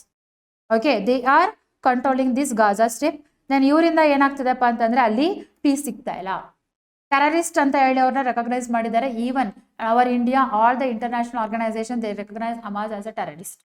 Okay, then ಇದೇನಾಗುತ್ತಪ್ಪ ಅಂತಂದ್ರೆ it is imposing the blockade is a security concern where Israel is attacking again and again because of this terrorist attack. ಇದರಿಂದ ಏನಾಗ್ತದಪ್ಪ ಅಂತಂದ್ರೆ ಒಂದು humanitarian crisis ಅಲ್ಲಿ ಉಂಟಾಗ್ತಿರುವಂಥದ್ದು. ನಾನು ಅದ್ರ ಜೊತೆಗೆ there are additional complications are there, like the lack of unity among the Palestinian. Okay, ಅವ್ರವ್ರೆ ಏನಾಗಿದ್ದಾರಪ್ಪ ಅಂದ್ರೆ ಒಂದು ಪ್ಯಾಲೆಸ್ಟೈನಿಯನ್ ಅಥಾರಿಟಿ, ಇನ್ನೊಂದು ಪ್ಯಾಲೆಸ್ಟೈನಿಯನ್ ಲಿಬರಲ್ ಆರ್ಗನೈಸೇಷನ್, ದೆನ್ ಇನ್ನೊಂದು ಆರ್ಗನೈಸೇಷನ್ಸ್ಗಳಾಗಿ ಅವ್ರು ಏನಾಗಿದ್ದಾರಪ್ಪ ಅಂದ್ರೆ ಡಿವೈಡ್ ಆಗಿದ್ದಾರೆ. ಯಾರಲ್ಲೂ ಕೂಡ ಒಂದು ಗುಡ್ ಕನ್ಸೆನ್ಸ್ ಅನ್ನೋದಿಲ್ಲ. Second one, Israeli internal politics. Okay, so Israeli internal politics ಏನಿದೆಯೋ they are refusing the two-state recognition. They never ever recognize the Palestine as a two-state. If they recognize, that is a miracle actually. Yes, ಎಲ್ಲವೂ ಕೂಡ world ಅಲ್ಲಿ, ಅದರಲ್ಲೂ ಕೂಡ West ಏಷ್ಯಾದಲ್ಲಿ ಒಂದು piece ಸಿಗುತ್ತೆ. They are not agreeing to have a two-state policy. ನಾನು ಅದ್ರ ಹೇಳ್ತೇನೆ, ಕೆಲವೊಂದು ಇಂಟರ್ನ್ಯಾಷನಲ್ ಆರ್ಗನೈಸೇಷನ್ಸ್ಗಳು ಅಥವಾ ಕಂಟ್ರೀಸ್ಗಳ ಇನ್ವಾಲ್ವ್ಮೆಂಟ್, ಎಸ್ಪೆಷಲಿ ಇಸ್ರೇಲಿಗೆ ಯಾರು ಸಪೋರ್ಟ್ ಮಾಡ್ತಿದ್ದಾರೆ? The US is supporting. And ಈ ಪ್ಯಾಲೆಸ್ಟೈನ್ ಮೇಲೆ ಅಟ್ಯಾಕ್ ಮಾಡೋದಾಗಿರ್ಬೋದು, ಹಮಾಸ್ ಮೇಲೆ ಅಟ್ಯಾಕ್ ಮಾಡೋದಾಗಿರ್ಬೋದು, ಅವರು ಕೂಡ ಏನ್ ಮಾಡ್ತಿದಾರಪ್ಪ ಅಂತಂದ್ರೆ ಇಸ್ರೇಲ್ ಪರವಾಗಿ ಅವರು ಕೂಡ ಅಟ್ಯಾಕ್ ನ ಮಾಡ್ತಾ ಇದ್ದಾರೆ. ಈ ತರ ಎಲ್ಲವೂ ಕೂಡ ಇಶ್ಯೂಸ್ಗಳಿದ್ದಾಗ ಅಲ್ಲಿ ಹೆಂಗೆ ನಾವು ಪೀಸ್ ಬೇಕು ಅಂತ ಕೇಳುವಂಥದ್ದು. So all the international organisations are opposing it, but still Israel ಅಲ್ಲಿ ಪ್ಯಾಲೆಸ್ಟೈನ್ ಅಲ್ಲಿ ಏನಾಗ್ತಾ ಇದೆಯೋ ಅದೇ ಆಗ್ತಾ ಇದೆ. Okay, so why there is no peace? Because there is no mutual trust and history failed peace talk. So whatever they are talking from 1900s, everything is failing. So till now ಅವರಲ್ಲಿ ಏನು ಬಂದಿಲ್ಲಪ್ಪ ಅಂದ್ರೆ ಒಂದು mutual trust ಬಂದಿಲ್ಲ, ಒಂದು mutual consensus ಅನ್ನುವಂಥದ್ದು ಬಂದಿಲ್ಲ. Next after that asymmetry of the power. So ಇಸ್ರೇಲಲ್ಲಿ ಒಂದ್ಸರಿ ಮಿಲಿಟರಿ ಆಕ್ಯುಪೇಷನ್ ಆಗುತ್ತೆ, ಒಂದ್ಸರಿ ಡಿಪ್ಲೊಮ್ಯಾಟಿಕ್ ಪವರ್ ಬರುತ್ತೆ. ಸೊ ಅಲ್ಲಿನೂ ಕೂಡ ಅಸಿಮೆಟ್ರಿ ಇರೋದ್ರಿಂದ ಅಲ್ಲಿ ಹೇಗೆ ಏನು ಅಂತ ನಮಗೆ ಕರೆಕ್ಟಾಗಿ ಹೇಳೋಕ್ಕಾಗ್ತಿಲ್ಲ. Then hard line positions on the both the side, both are not ready to talk. Then after that, the growing international fatigue and a shifting global priorities. ಎಷ್ಟು ದಿನ ಅಂತ ಎಲ್ಲ ಇಂಟರ್ನ್ಯಾಷನಲ್ ಆರ್ಗನೈಸೇಷನ್ ಅಂದ್ರು they will speaking about the Palestine and Israel issue only. There are other issues are there. then ಇದಕ್ಕೆ solution ಏನು? ನಾವೇನು solution ಕೊಡ್ತಿದೀವಿ ಅದಕ್ಕೂ agri ಆಗ್ತಿಲ್ಲ. ಇಬ್ರು ಮಾತಾಡಿ ಅಂತ ನೋಡಿ ಕುಟ್ಕೊಂಡ್ ಮಾತಾಡಲ್ಲ. ಯಾವ ಟೈಮಲ್ಲಿ ಯಾವಾಗ ನೀವು ಅಟ್ಯಾಕ್ ಮಾಡ್ತೀರಾ ಅನ್ನೋದೇ ಗೊತ್ತಾಗಲ್ಲ. then ಅಟ್ಯಾಕ್ ಮಾಡಿದಾಗ ನೀವು ಯಾವ ತರ ರಿಯಾಕ್ಟ್ ಮಾಡ್ತೀರಾ ಅನ್ನೋದು ಗೊತ್ತಾಗಲ್ಲ. so how the international organizations will back up them? Okay, so they all become fatigued and so their priorities is shifting to other global priorities. So ಅದಕ್ಕಾಗಿ ಇದರ ಬಗ್ಗೆ ಸ್ವಲ್ಪ ಕಾನ್ಸಂಟ್ರೇಟ್ ಮಾಡೋದು ಕಡಿಮೆ ಮಾಡ್ತಾರೆ. ಬಟ್ ಇತ್ತೀಚೆಗೆ ಆದಂಥ ಅಟ್ರಾಸಿಟೀಸ್ಗಳನ್ನೆಲ್ಲ ನೆನೆಸ್ಕೊಂಡು ಇವಾಗ ಏನು ಮಾಡ್ತಿದ್ರಪ್ಪ ಅಂದ್ರೆ ಎಲ್ಲ ಸ್ಟೇಟ್ಗಳು ಕೂಡ almost 81% of the states of UNGA they recognising the Palestine as a state. Complete ಆಗಿ ರೆಕಗ್ನೈಸ್ ಆಗಬೇಕು. ಅದರಲ್ಲಿ ಎಸ್ಪೆಷಲಿ ಯಾರು ರೆಕಗ್ನೈಸ್ ಮಾಡಬೇಕು? This Israeli people they have to recognise. ಅಲ್ಲಿ ತನಕ ಇದು ನ್ಯೂಸಲ್ಲಿ ಇದ್ದೇ ಇರುತ್ತೆ, ಅದೆಲ್ಲ ಒಂದು ಕಾರಣಕ್ಕೆ ನ್ಯೂಸಲ್ಲಿ ಇದ್ದೇ ಇರುತ್ತೆ. ಓಕೆ, ಸೊ ಅಲ್ಲಿ ತನಕ ಕೂಡ ನಾವು ನಮ್ಮ ಎಕ್ಸಾಮ್ಗೆ ಇಂಪಾರ್ಟೆಂಟ್ ಅಂತ ಹೇಳಿ ಓದ್ತಾನೆ ಇರಬೇಕು. ಓಕೆ, ದ ರಿನ್ಯೂಡ್ ರೆಕಗ್ನಿಷನ್ ಏನಿದೆ ಇವಾಗ ಆಲ್ಮೋಸ್ಟ್ 81% ಸ್ಟೇಟ್ಸ್ಗಳು ಏನು ರೆಕಗ್ನೈಸ್ ಮಾಡ್ತಾರೋ, it will support for the two state solution and response to a Gaza conflict where there attack more on the civilians and reasserting the international drams. Okay, ಏನೋ ಒಂದು ಆಗ್ತಿತ್ತು, ಪುನಃ ನೋಡೋಣ ಅಂತ ಇನ್ನೊಂದೇನಪ್ಪ ಅಂದರೆ ಡಿಪ್ಲೊಮ್ಯಾಟಿಕ್ ಪ್ರೆಷರ್ನ ಹಾಕೋದ್ರಿಂದ ಕೂಡ ಇಸ್ರೇಲ್ ಏನು ಮಾಡ್ಬೋದು? ಸೊ ಅದ್ರ ಏನು ಸೈಲೆನ್ಸ್ ಇದೆಯೋ ಅದನ್ನು ಬ್ರೇಕ್ ಮಾಡಿ ರೆಕಗ್ನೈಸ್ ಮಾಡ್ಬೋದು. ಇದಿಷ್ಟು ಕೂಡ ಏನೋ ದ ಇಂಪ್ಲಿಕೇಶನ್ ಆಗುವಂಥದ್ದು. ನಾನು ಇದರಿಂದ ಏನೇನೆಲ್ಲ ನೋಡ್ತೀವಿ ನಾವು ಸಿಗ್ನಿಫಿಕೆನ್ಸ್ಗಳು. ಒಂದು, ಪ್ಯಾಲೆಸ್ಟೈನ್ ಲೆಜಿಟಿಮೇಸಿನ ಏನು ಮಾಡುತ್ತಪ್ಪ ಅಂದರೆ ರೆಕಗ್ನೈಸ್ ಮಾಡುತ್ತೆ, ಸ್ಟ್ರೆಂಥನ್ ಮಾಡುತ್ತೆ. And it will enable the wider treaty participation and diplomatic ties, international ವಾಯ್ಸ್ನ ರೆಕಗ್ನೈಸ್ ಮಾಡುತ್ತೆ. And builds the momentum for the negotiation towards the peace process and pushed diplomatic pressures on the Israel and its allies and realizes and profiles of the two-state solutions in the global forum. ಇದಿಷ್ಟು ಏನೋ significance, ಇದಿಷ್ಟು ಕೂಡ ನಾವು ಡಿಸ್ಕಷನ್ನ ಮಾಡಿದ್ವಿ. Main ಆಗಿ ಇದು ನಿಮಗೆ prelims ಅಲ್ಲಿ ಬಂದರೆ they may be ask you about the places. Okay, ಯಾವ ಪ್ಲೇಸಸ್ ನ್ಯೂಸಲ್ಲಿ ಇತ್ತು, ಎಲ್ಲಿದೆ, ಗಾಜಾ ಸ್ಟ್ರಿಪ್ ಎಲ್ಲಿದೆ, ದೆನ್ ವೆಸ್ಟ್ ಬ್ಯಾಂಕ್ ಎಲ್ಲಿದೆ, ಜೆರೂಸಲಂ ಎಲ್ಲಿದೆ, ಡೆಡ್ ಸಿ ಎಲ್ಲಿದೆ, ಆಲ್ ದೀಸ್ ಥಿಂಗ್ಸ್. ಅಥವಾ ಇಸ್ರೇಲ್ ಯಾವ್ಯಾವ ದೇಶದ ಜೊತೆಗೆ ಬಾರ್ಡರ್ನ ಶೇರ್ ಮಾಡ್ತಾ ಇದೆ ಅಂತ ಹೇಳಿ. ನಿಮಗೆ ಮೇನ್ಸ್ ಅಲ್ಲಿ ಬಂದರೆ ಯಾವ ಥರ ಕ್ವಶನ್ ಬರುತ್ತಪ್ಪ ಅಂದರೆ like this it will come. Like recent recognition of the Palestine by the western nation marks a shift in the global geopolitics. Discuss the implications of the two state solution. Okay, so this is the question. ಎಲ್ಲರೂ ಕೂಡ ಈ ಕ್ವಶನ್ಗೆ ಆನ್ಸರ್ನ ಬರೆದು ನಮಗೆ ಕಳಿಸಿ. Next important article ಏನಪ್ಪಾ ಅಂದರೆ India to hold a mega drone drill called as cold start next month. ಅಕ್ಟೋಬರಲ್ಲಿ ಇಂಡಿಯಾ ಏನು ಮಾಡ್ತಿದೆಯಪ್ಪ ಅಂತಂದರೆ ಒಂದು ಇನಿಷಿಯೇಟಿವ್ನ ಸ್ಟಾರ್ಟ್ ಮಾಡ್ತಿದೆ, ಒಂದು ಎಕ್ಸಸೈಸ್ನ ಸ್ಟಾರ್ಟ್ ಮಾಡ್ತಿದೆ. ಏನದು? Cold start. ನಿಮಗೆ ಎಕ್ಸಾಮಲ್ಲಿ ಡೈರೆಕ್ಟಾಗಿ ಕೇಳ್ತಾರೆ what is cold start. Recently in news cold start ಅನ್ನುವಂಥದ್ದು ನ್ಯೂಸಲ್ಲಿ ಇತ್ತು. What it is related to what ಅನ್ನೋದನ್ನ ಕೇಳ್ತಾರೆ. Listen to me carefully. Okay, so next month ಈ ಎಕ್ಸಸೈಸ್ನ ಸ್ಟಾರ್ಟ್ ಮಾಡ್ತಿರುವಂಥದ್ದು. ಸೊ ಇದನ್ನು ಯಾರ್ಯಾರು ಸ್ಟಾರ್ಟ್ ಮಾಡ್ತಿದ್ದಾರೆ? It is started by all the tri-services. Okay, joint tri-services exercise involved Army, Navy and Air Force. And a time frame ಬಂದು first week of October ಅಲ್ಲಿ start ಆಗ್ತಿರುವಂಥದ್ದು. ಎಲ್ಲಿ start ಮಾಡ್ತಿದ್ದಾರೆ? Main ಆಗಿ ಮಧ್ಯಪ್ರದೇಶಲ್ಲಿ start ಮಾಡ್ತಾ ಇದ್ದಾರೆ. ಓಕೆ, ಬೇರೆ ಸ್ಟೇಟ್ಗೂ ಹೋಗ್ಬೋದು. ಆಸ್ ಇಫ್ ನಾವು they plan to start it in Madhya Pradesh. And this is larger exercise since the Operation Sindoor. Operation Sindoor ಆದ್ಮೇಲೆ ಯಾವ್ದಾದ್ರು ಒಂದು ದೊಡ್ಡ ಟ್ರೈ ಸರ್ವಿಸ್ ಎಕ್ಸರ್ಸೈಸ್ ಯಾವ್ದಾದ್ರು ನಡೀತಿದೆಯಾ ಇಂಡಿಯಾದಲ್ಲಿ ಅಂತಂದ್ರೆ yes, that is what the cold start. ಯಾವಾಗ ಸ್ಟಾರ್ಟ್ ಆಗ್ತಿದೆ? ನೆಕ್ಸ್ಟ್ ಮಂತ್ ಸ್ಟಾರ್ಟ್ ಆಗ್ತದೆ. Very very important. ಮತ್ತೆ 3 ಜನ ಸೇರಿ ಮಾಡ್ತಿರುವಂತಹ ಎಕ್ಸರ್ಸೈಸ್ ಇದು. ಸೊ ಸಿಯರ್ ಮೇನ್ ಫೋರ್ಸಸ್ ಯಾರು? 3 ಕೂಡ ಇನ್ವಾಲ್ವ್ ಆಗಿದ್ದಾರೆ. ಫೋಕಸ್ ಏರಿಯಾ ಏನಪ್ಪ ಅಂದ್ರೆ use of drones, counter drone technologies, real time coordination and real time recognition. Real time coordination and real time recognition. Okay, what recognition? So whatever the swamp of drones ಅಥವಾ ಬೇರೆ ಯಾವ್ದಾದ್ರು ಡ್ರೋನ್ಸ್ಗಳು ನಮ್ಮ ಇಂಡಿಯಾಕ್ಕೆ entry ಆಗಿದ್ರೆ ಅದನ್ನ ಏನ್ ಮಾಡುವಂಥದ್ದು? ಡಿಟೆಕ್ಟ್ ಮಾಡುವಂಥದ್ದು, recognise ಮಾಡುವಂಥದ್ದು. ಅಂಡ್ ಪಾರ್ಟಿಸಿಪೇಷನ್ ಬಂದು ನಾಟ್ ಓನ್ಲಿ ಮಿಲಿಟರಿ ಇಂಡಸ್ಟ್ರಿ ಪಾರ್ಟ್ನರ್ಸ್ಗಳು ಇನ್ವಾಲ್ವ್ ಆಗ್ತಿದ್ದಾರೆ, R&D ಏಜೆನ್ಸೀಸ್ಗಳು, ಅಕಾಡೆಮಿಯಾಗಳು ಕೂಡ ಏನಾಗ್ತದಪ್ಪ ಅಂದ್ರೆ ಇಲ್ಲಿ ಇನ್ವಾಲ್ವ್ ಆಗ್ತಾ ಇದೆ. ಆ್ಯಂಡ್ ಮೇನ್ ಆಗಿ ಯಾವ್ಯಾವ ಟೆಕ್ನಾಲಜೀಸ್ಗಳ ಮೇಲೆ ಫೋಕಸ್ ಮಾಡ್ತಿದ್ದಾರೆ? AI ಬೇಸ್ಡ್ ಡ್ರೋನ್ಸ್ಗಳಾಗಿರ್ಬೋದು, ಎಲೆಕ್ಟ್ರಾನಿಕ್ ವಾರ್ಫೇರ್ ಆಗಿರ್ಬೋದು, ರ್ಯಾಡರ್ ಜಾಮಿಂಗ್ ಡಿಟೆಕ್ಷನ್ಗಳಾಗಿರ್ಬೋದು, ಆಂಟಿ ಡ್ರೋನ್ ಲೇಸರ್ಸ್ಗಳಾಗಿರ್ಬೋದು. ಇದಿಷ್ಟು ಟೆಕ್ನಾಲಜಿ ಮೇಲೆ ಫೋಕಸ್ನ ಮಾಡ್ತಾ ಇರುವಂಥದ್ದು. Very very important. ಇದಿಷ್ಟು ಕೂಡ ಏನು? Those are all the barriers in our defence system. ಬೇರೆಯವ್ರು ಅಟ್ಯಾಕ್ ಮಾಡಿದಾಗ ನಮ್ಗೆ ಅದನ್ನ ರೆಕಗ್ನೈಸ್ ಮಾಡಲಿಲ್ಲ ಅಂತಂದ್ರೆ it will affect us only. ಇದನ್ನೆಲ್ಲನೂ ಕೂಡ ಈ ಬ್ಯಾರಿಯರ್ನ ಬ್ರೇಕ್ ಮಾಡ್ಬೇಕಂತಾನೆ ಈ ಪ್ರೋಗ್ರಾಮ್ನ ಮಾಡ್ತಾ ಇದ್ದಾರೆ. ಮೇನ್ ಆಬ್ಜೆಕ್ಟಿವ್ ಏನಪ್ಪಾ ಅಂತಂದ್ರೆ the stimulation of modern battle field conditions and air defence testing. So ಇವಾಗ ಏನ್ ಮಾಡರ್ನ್ ಬ್ಯಾಟಲ್ ಫೀಲ್ಡ್ಗಳು ಏನಿದೆಯೋ ಅದನ್ನ ಆರ್ಟಿಫಿಷಿಯಲ್ ಆಗಿ ಕ್ರಿಯೇಟ್ ಮಾಡಿ ಅಲ್ಲಿ ಏರ್ ಡಿಫೆನ್ಸ್ನ ಟೆಸ್ಟ್ ಮಾಡುವಂಥದ್ದು ಮೇನ್ ಆಬ್ಜೆಕ್ಟಿವ್ ಆಗಿರುವಂಥದ್ದು. Very very important. Know about it. Then ಇದರಿಂದ ಏನೆಲ್ಲ ಗೊತ್ತಾಗುತ್ತೆ? ಇದು 3 ಕೂಡ 3 ಜನ ಸೇರಿ ಮಾಡ್ತಿರೋದ್ರಿಂದ jointness and interoperability among the arm forces increases. And after that so India strategy shift towards modern and technology driven warfare ಬಗ್ಗೆ ಕಾನ್ಸಂಟ್ರೇಟ್ ಮಾಡ್ತಿರೋದು ನಮಗೆ ಗೊತ್ತಾಗ್ತಾ ಇದೆ. Next after that it is enhancing the emerging security challenges. Then and also ಈ ಚಾಲೆಂಜಸ್ಗಳಿಗೆ ಏನು ಮಾಡ್ತಿದ್ದಪ್ಪ ಅಂದರೆ it is addressing the challenges through this exercises where it will shows the India's capability. After that, it provides the insights into gaps in India's current air defense system. So ನಮ್ಮಲ್ಲಿ ಏನು gap ಇದೆ, ನಾವು next ಏನನ್ನ development ಮಾಡಬೇಕು, ಯಾವ ಟೆಕ್ನಾಲಜಿನ adapt ಮಾಡ್ಕೋಬೇಕು, ಅಥವಾ ಏನನ್ನ ನಾವಿನ್ನ ಲ್ಯಾಗ್ ಇದೀವಿ ಅದನ್ನ ಯಾವ ಥರ ಇಂಪ್ರೂವ್ಮೆಂಟ್ ಮಾಡ್ಕೋಬೇಕು, ಇದೆಲ್ಲ ಇನ್ಸೈಟ್ಸ್ ಅವರಿಗೆ ಸಿಗ್ತಾ ಬರ್ತಿರುತ್ತೆ. And so it is involves both civil and military corporation. So ಇಂಡಸ್ಟ್ರೀಸ್ಗಳು, ಅಕಾಡೆಮಿಗಳು ಮತ್ತು ಡಿಫೆನ್ಸ್ ಸೆಕ್ಟರ್ ಇದಿಷ್ಟು ಕೊಲಾಬ್ರೇಟ್ ಆಗ್ತಿರೋದ್ರಿಂದ ನಮ್ಗೆ ಏನೇನು ಸಿಗುತ್ತಪ್ಪ ಅಂತಂದರೆ ಡಿಫೆನ್ಸಲ್ಲಿ R&D ಇಂಪ್ರೂವ್ಮೆಂಟ್ ಆಗುತ್ತೆ. ಮತ್ತು ನಾವು Atmanirbhar self Reliance in defence ಏನಿದೆಯೋ ಅದನ್ನು ಕೂಡ ನಾವೇನು ಮಾಡ್ತೀವಪ್ಪ ಅಂದರೆ ಅಚೀವ್ನ ಮಾಡ್ತೀವಿ. So this are all the significance of this exercise. Remember it. Question ಬಂದರೆ ನಿಮಗೆ ಯಾವ ಥರ ಬರ್ಬೋದು ನೋಡಿ. ಆ recently announced military exercise cold start 2025 primarily focuses on, okay, option A, amphibious warfare in a coastal region. Option B, anti-submarine warfare in the Indian Ocean. Option C, testing drone and a counter drone system. Option D, high altitude warfare in the Himalayan region. So what is the correct answer? ನನಗೆ comment ಮಾಡಿ ತಿಳಿಸಿ. Okay, cold star ಅಂದ್ರೆ ಏನು ಅಂತ comment ಮಾಡಿ ತಿಳಿಸಿ. Next after that so Indian navy chief ಏನಿದ್ದಾರೋ is on the visit 4-day visit to Sri Lankan government. ಶ್ರೀಲಂಕಾದಲ್ಲಿ ಏನ್ ಮಾಡ್ತಿದಾರಪ್ಪ ಅಂದ್ರೆ ಅಲ್ಲಿಯ ನೇವಿ ಪರ್ಸನ್, ಅಲ್ಲಿಯ PM ಮತ್ತೆ ಅಲ್ಲಿಯ ಡಿಪ್ಲೊಮ್ಯಾಟ್ಸ್ಗಳನ್ನ ಇವರು ಮೀಟ್ ಮಾಡ್ತಾ ಇದ್ದಾರೆ. ಮೇನ್ ಆಗಿ to strengthens our navy and navy strength in the Indian Ocean region. Okay, so this is the main agenda why he is visiting to Sri Lanka and improve our bilateral cooperations in the maritime security. And main ಆಗಿ ಯಾವುದರ ಬಗ್ಗೆ discussion ನಡೆದಿದೆ? ಒಂದು bilateral defence cooperation, capacity building ಆಗಿರ್ಬೋದು, naval coordination, ಕಮ್ಯುನಿಕೇಶನ್ಸ್ಗಳಾಗಿರ್ಬೋದು, ಇದ್ರ ಜೊತೆಗೆ focus ಮಾಡಿದ್ದಾರೆ. Then after that maritime security like piracy ಆಗಿರ್ಬೋದು, ಸ್ಮಗ್ಲಿಂಗ್ ಆಗಿರ್ಬೋದು, ಇಲ್ಲಿಗಲ್ ಫಿಶಿಂಗ್, ಮ್ಯಾರಿಟೈಮ್ ಟೆರರಿಸಮ್ ಇದನ್ನು ಕೂಡ ಯಾವ ಥರ ಕಂಟ್ರೋಲ್ ಮಾಡೋದು, ಮತ್ತೆ so safety of ensuring the sea lanes in the Indian Ocean regions ಬಗ್ಗೆ ಅವರು ಡಿಸ್ಕಷನ್ನ ಮಾಡಿದ್ದಾರೆ.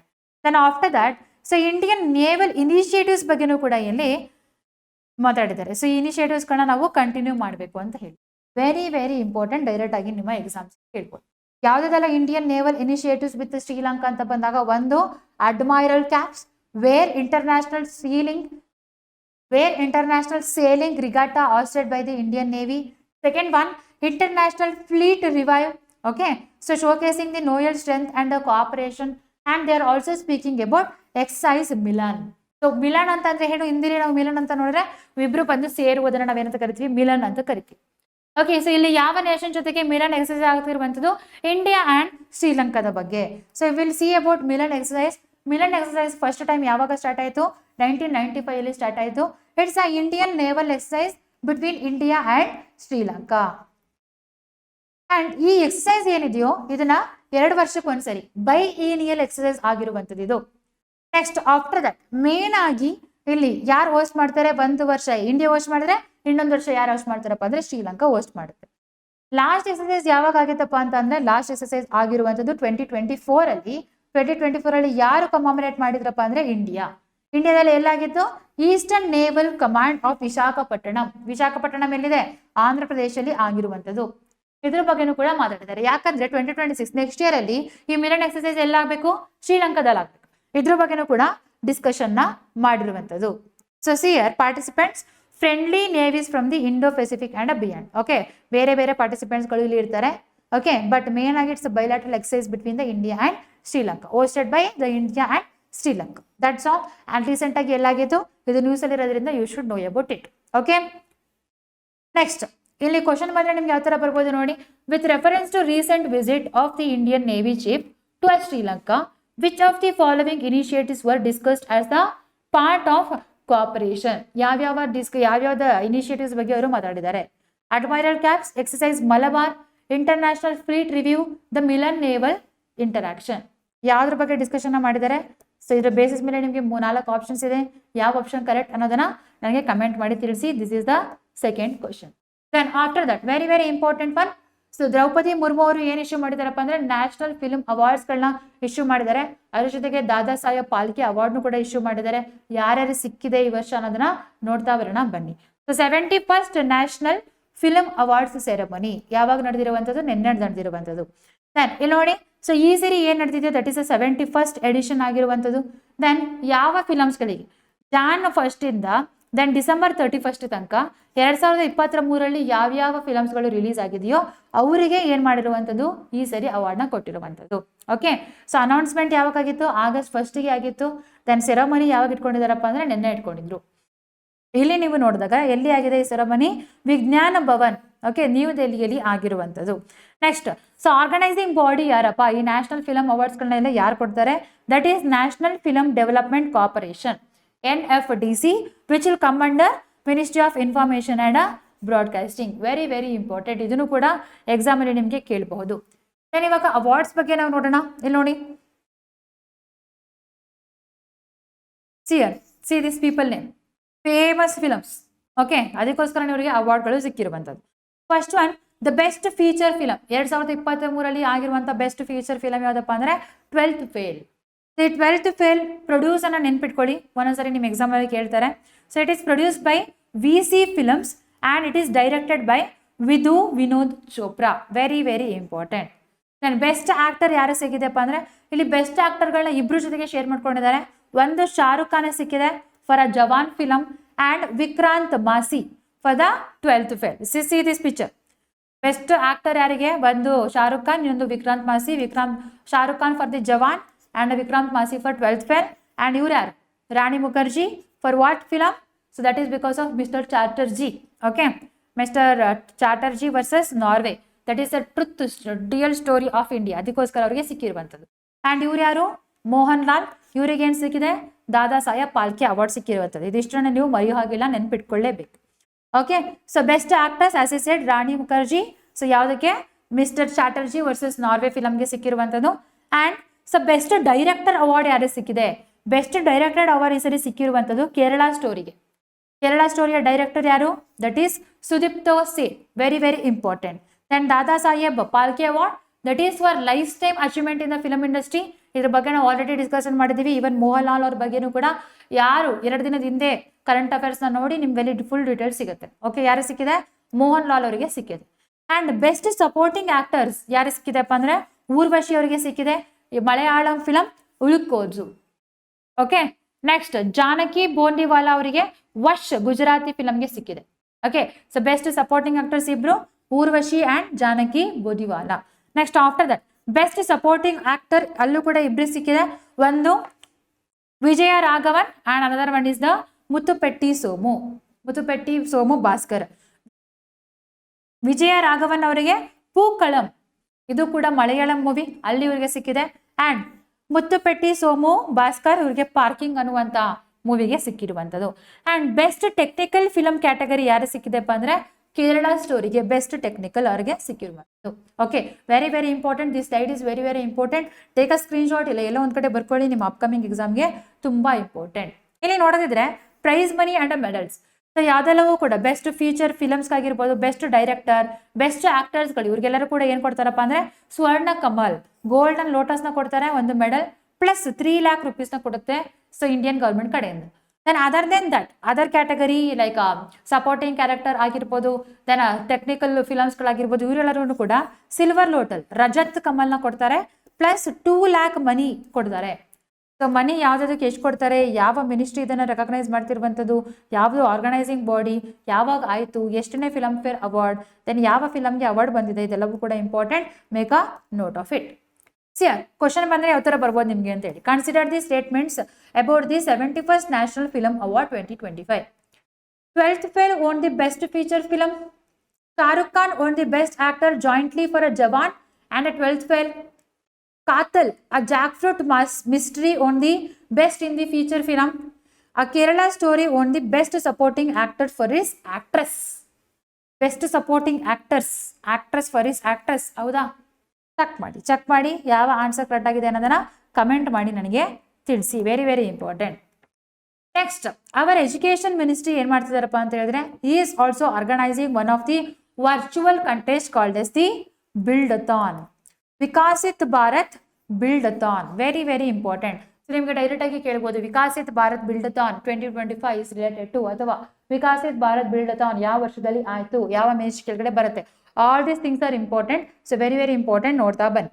Okay, so it's a nationwide challenge for the school students from class 6 to 12. Okay, so nationwide ರಾಷ್ಟ್ರೀಯಾದ್ಯಂತ ಇದನ್ನ ಮಾಡ್ತಾರೆ.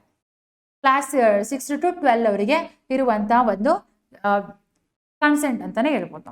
Next after that it is organised by home, the union ministry of education. What is the aim? To foster the creativity, innovation and self resilient and sustainability. Here, the students will ideate and build up prototypes or a product aligned with India's Vikasit Bharat 2047 vision. So, ಏನು ಮಾಡಬೇಕಪ್ಪ ಅಂದರೆ ಸ್ಟೂಡೆಂಟ್ಸ್ಗಳು ಯಾರು select ಆಗ್ತಾರೋ, ಯಾವ ಸ್ಕೂಲಿಂದ select ಆಗ್ತಾರೋ, it's like district wise ಹೋಗ್ತಾರೆ. Okay, so not a state wise, district wise the students will participate from class 6 to class 12. ಅವರಲ್ಲಿರುವಂಥ ಐಡಿಯಾಸ್ಗಳನ್ನ, ಅವರಲ್ಲಿರುವಂಥ ಇನೋವೇಷನ್ಸ್ಗಳನ್ನ, ಸೊ ವಿಕಾಸಿತ್ ಭಾರತ್ 2047 ಮಾಡೋದಕ್ಕೆ ಏನೇನೆಲ್ಲ ಐಡಿಯಾಸ್ಗಳು ಬೇಕು ಅನ್ನೋದನ್ನ ಹೇಳ್ತಾ ಬರ್ತಾರೆ. ಓಕೆ, ಎಷ್ಟು ಚೆನ್ನಾಗಿದೆ ಅಲ್ವಾ ಮಕ್ಕಳ ಹತ್ರ, ಅದನ್ನು ಸ್ಟೂಡೆಂಟ್ಸ್ಗಳ ಹತ್ರ ಅವ್ರ ಹತ್ರ ಹೇಳುವಂಥದ್ದು. ಸೊ ದಟ್ ಅವ್ರಿಗೆ ಏನಾಗುತ್ತೆ, ಅವರ ಕಾಗ್ನಿಷನ್ ಎಬಿಲಿಟಿನೂ ಕೂಡ ಇಂಪ್ರೂವ್ ಆಗುತ್ತೆ, ಇನೋವೇಷನ್ ಮೇಲೆ ಅವರ ಕಾನ್ಸಂಟ್ರೇಷನ್ ಜಾಸ್ತಿ ಆಗುತ್ತೆ.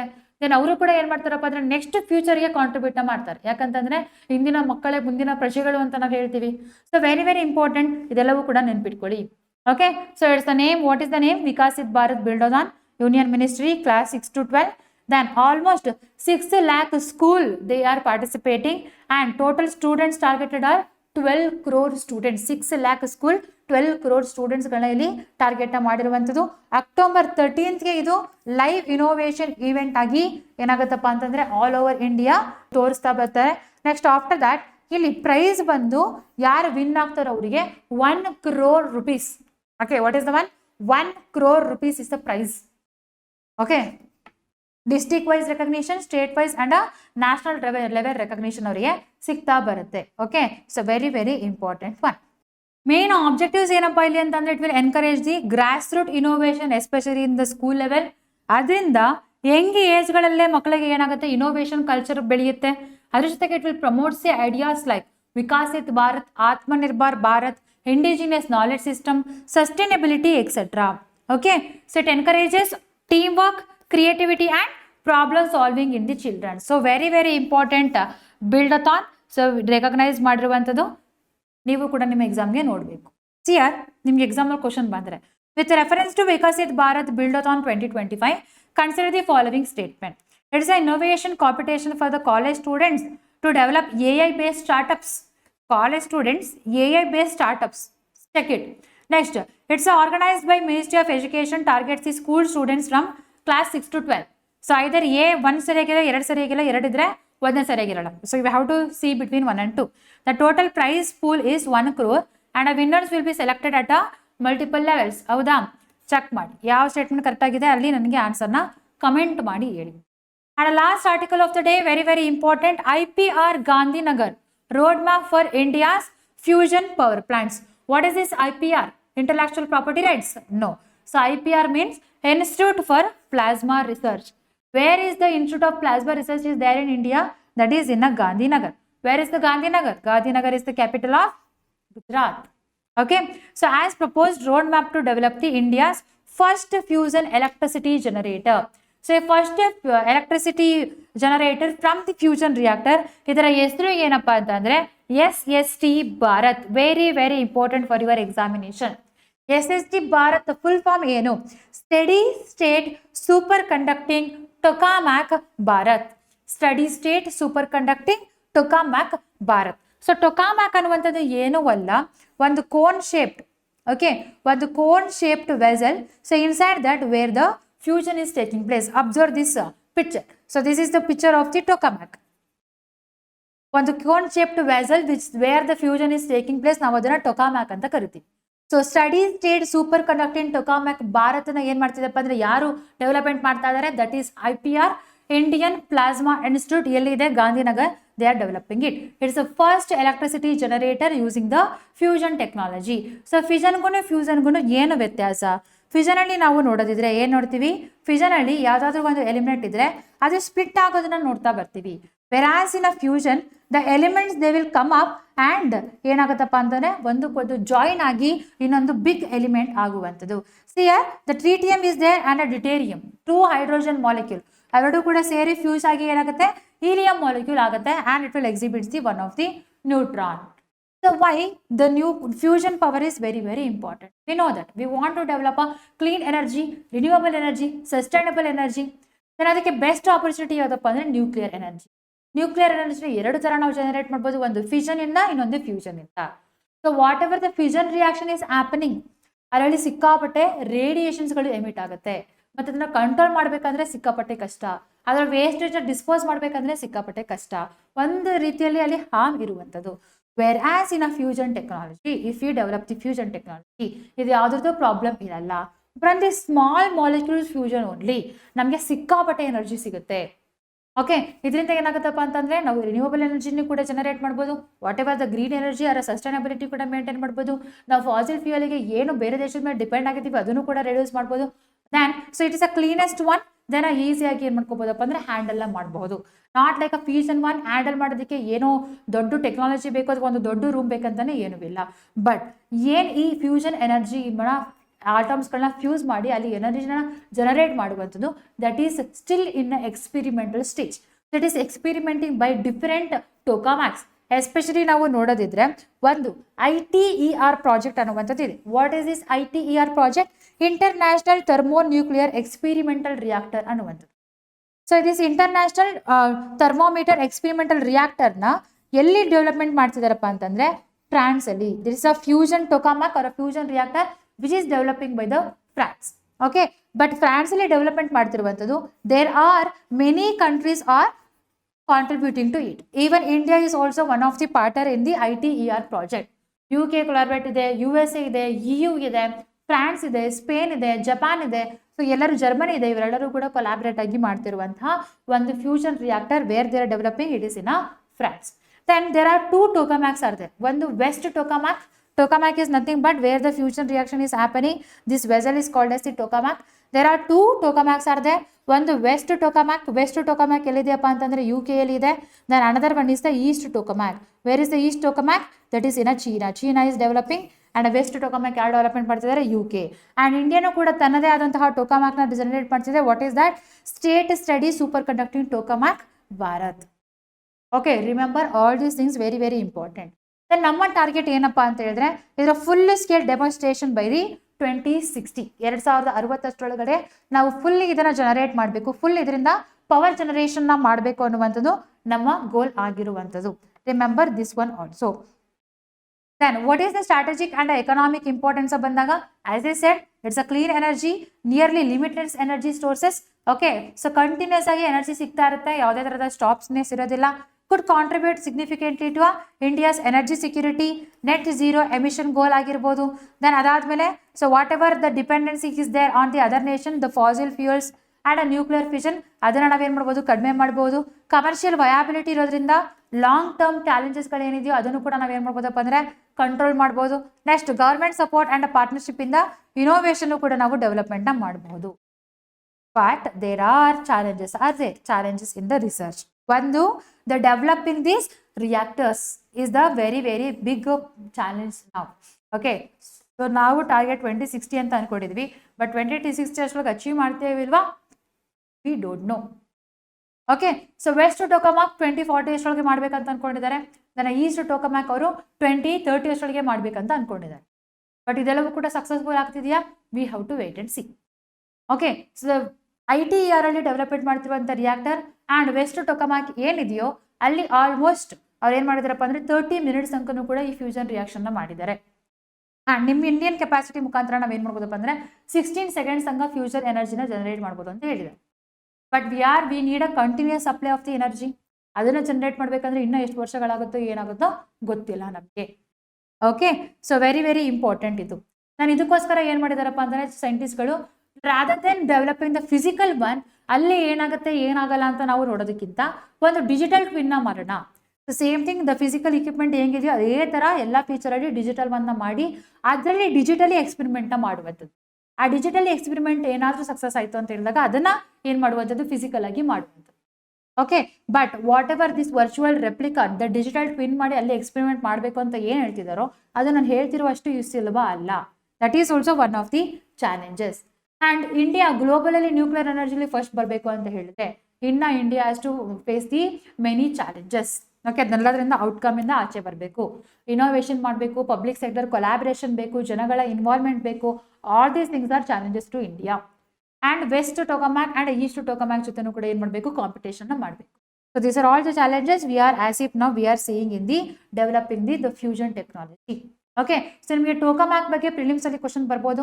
ದೆನ್ ನಿಮ್ಮ ಸೈನ್ಸ್ ಆ್ಯಂಡ್ ಟೆಕ್ನಾಲಜಿಯಲ್ಲಿ ಕ್ವಶನ್ ಬಂದರೆ ಯಾವ ಥರ ಬರುತ್ತಪ್ಪ ಅಂದರೆ explain the significance of the nuclear fusion as a future energy source. Okay, so ಯಾವ ಥರ ನ್ಯೂಕ್ಲಿಯರ್ ಎನರ್ಜಿಯಿಂದ ಫ್ಯೂಚರ್ ಎನರ್ಜಿ ಸೋರ್ಸ್ ಆಗಿ ನಾವು ತಗೋಬಹುದು ಅದ್ರ ಬಗ್ಗೆ ಡಿಸ್ಕಷನ್ ಮಾಡಿ.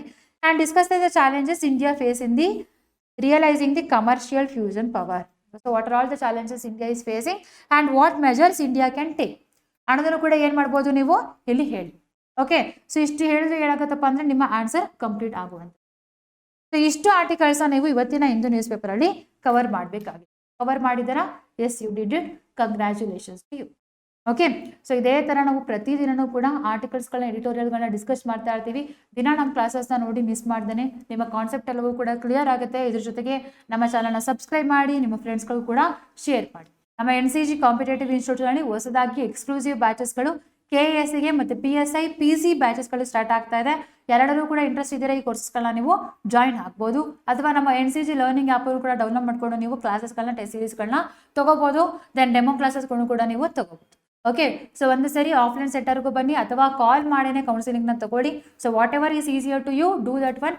ಕೋರ್ಸಸ್ಗಳಿಗೆ ಜಾಯ್ನ್ ಆಗಿ ನಿಮ್ಮ ಪ್ರಿಪರೇಷನ್ ಎನ್ಹಾನ್ಸ್ಮೆಂಟ್ ಮಾಡಿ ಎಕ್ಸಾಮ್ಸ್ನ ಕ್ಲಿಯರ್ ಮಾಡಿ. ಸೊ ಇಷ್ಟನ್ನ ಹೇಳ್ತಾ ನಾನು ಇವತ್ತಿನ ಕ್ಲಾಸ್ನ ಮುಗಿಸ್ತಾ ಇದ್ದೀನಿ. ಪುನಃ ನಾಳೆ ಹೊಸ ಡೀಟೇಲ್ಸ್ ಜೊತೆಗೆ ಸಿಗೋಣ. ಅಲ್ಲಿ ತನಕ ಎಲ್ಲರಿಗೂ ಕೂಡ ಬಾಯ್ ಬಾಯ್, ಟೇಕ್ ಕೇರ್.